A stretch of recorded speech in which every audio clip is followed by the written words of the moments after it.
Okie doke, back to the finals. On the draw, it looks like. This is kind of a slow hand, but I think it's fine. We have some, let me click. We have, four mana, and it's a good color distribution. If we draw any 2-drop, that's awesome. We have a few turns to do it. Adaptive Snapshot, attempting to impersonate a 2-drop and failing miserably. Oh, looks like Demir. Oh, hey, look at that. We got there. Would have probably preferred a Shamble Shark, but I guess Metropolis Spread is just fine.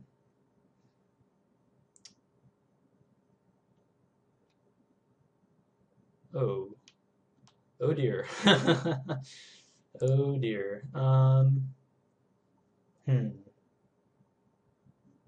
What to do about that? Well, so a few things we could do.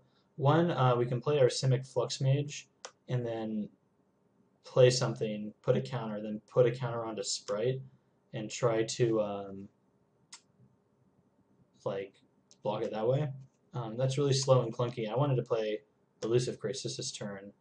I don't think I can afford to just let this hit me repeatedly. Well, first and foremost, I'm just going to bash in with a Sprite. Since I'm not blocking, he's not going to block. If he does, we Blood Rush and great victory. So yeah, he might get a card off us, he might not, we'll see. He's blue, so like if he steals a blue card, that's real bad. I guess we're not able to... Oh, Forest. That's a little awkward too. I mean, it's actually fine since if we can get... Jeez. There's a lot of unblockable, or a lot of black-blue spells. It's a little awkward because now he can like cast almost anything. I think actually literally anything he draws from us, which is obviously not good. And he's going to get one more attack in with this thing, which is one more card. This thing on turn 3 is pretty spicy. Yeah. Alright, well, I think we're just playing Elusive Crisis. Pumping our Flux Mage, which we can't move the counter over yet, so we're just going to bash for 4. And then I think next turn we can just play Mind Eye Drake. I guess I didn't actually do the math on this. I should have realized that doing this and then moving a counter, if we had to draw a 2-drop to really make this work, to do it this turn. Otherwise, just playing Mind Eye Drake next turn is faster anyways. Oh well. What is up with this draft and Hold the Gate? Patentedly ridiculous, I tell you. Oh man, and he stole Krakenura. That's not cool. Alright, well now we're just slamming Mind Eye Drake because it's a thing to do. And I guess we're just bashing in with Crisis here. And now at least we have some defense for his stupid Spectre.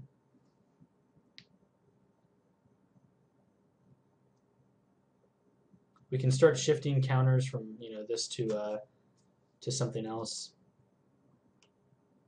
I would have preferred if he drew something useless like Greenside Watcher. Looks like he's casting the Krakenura here, living the dream with Nightveil Spectre. Yep.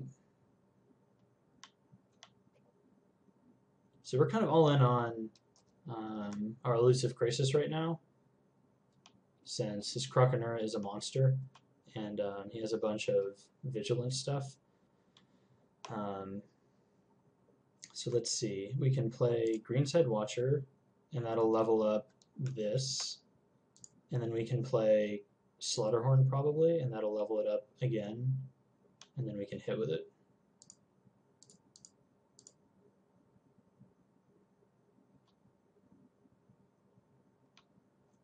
So this will be a pretty fast clock.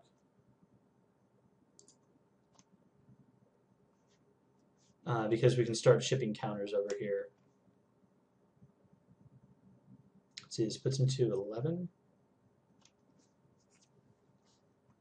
Yeah, so we just have to hope he doesn't get an answer for this.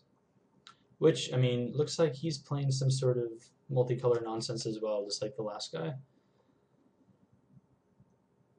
So if there is a deck that could pull out some sort of effective removal spell, it would be a deck with white or black. I guess blue has some options too, with like Totally Lost and whatnot.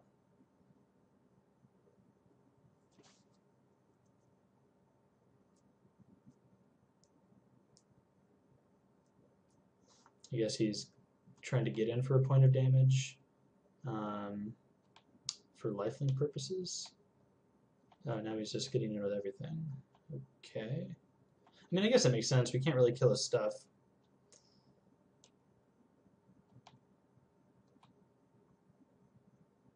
Maybe he's reconsidering. Just these guys. Alright, well, I'm going to block there. It's a pretty easy block for me.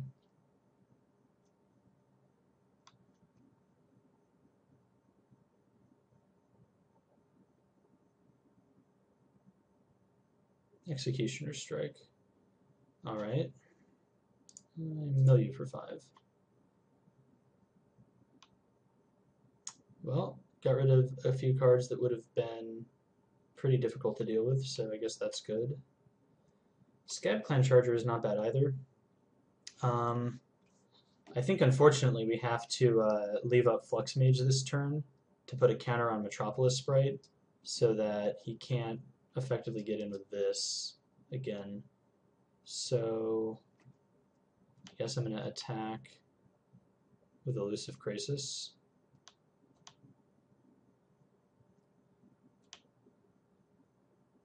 And just play my Octopus. And pass the turn.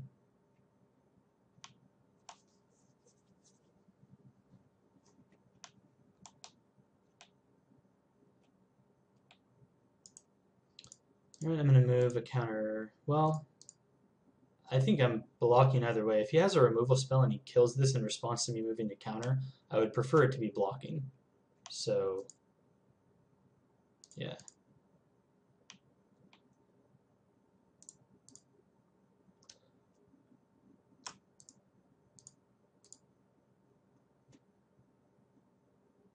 Guess you could have another Executioner Swing. We might be able to just kill him next turn with Blood Rush and whatnot. We'll see if he taps down. He still has 2 cards in hand, so that's a consideration as well. But yeah, he has 3 creatures, and like this gets through. So then he has 2 blockers. This probably blocks the Sprite, or this probably blocks the Sprite. This eats Slaughterhorn. And we get in for 3, 4, 5, 8, plus 2. So we'll see what he does. If he has removal, I guess it depends on what the removal is. I'm going to pause while he's in the tank. Right, it looks like he's shipping the turn back. Gyre Sage doesn't really do very much right now. So the question is, do I want to go all in? If I do that and he has Aetherize, I just get like hugely blown out. So that might not be the best. I could play like Snapjaw to pump this up, and to pump both of these. That's probably a better use of my mana. I want to get this to 4 either way, so he's dead in 2 turns. So I guess playing around a big blowout like Aetherize is probably the best. It gives him 1 more draw step, but I don't just lose. And if he has some way to deal with this turn, I can do the all-in play next turn, I think. So we'll play Snapjaw. If he has a counter spell, then playing Snapjaw is worse than just moving a counter over. It's a little frustrating. I guess we'll play Snapjaw and see what he does. He has a counter, he has a counter. Okay. So I guess the question was, could I have won this turn with Blood Rush and moving a counter? Was it 3, 4, 5, 6? So now.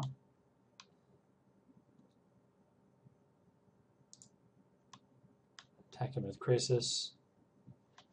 Yeah, it looks like he's taking it. Okay. Well, I don't know if he had Aetherize or not, but...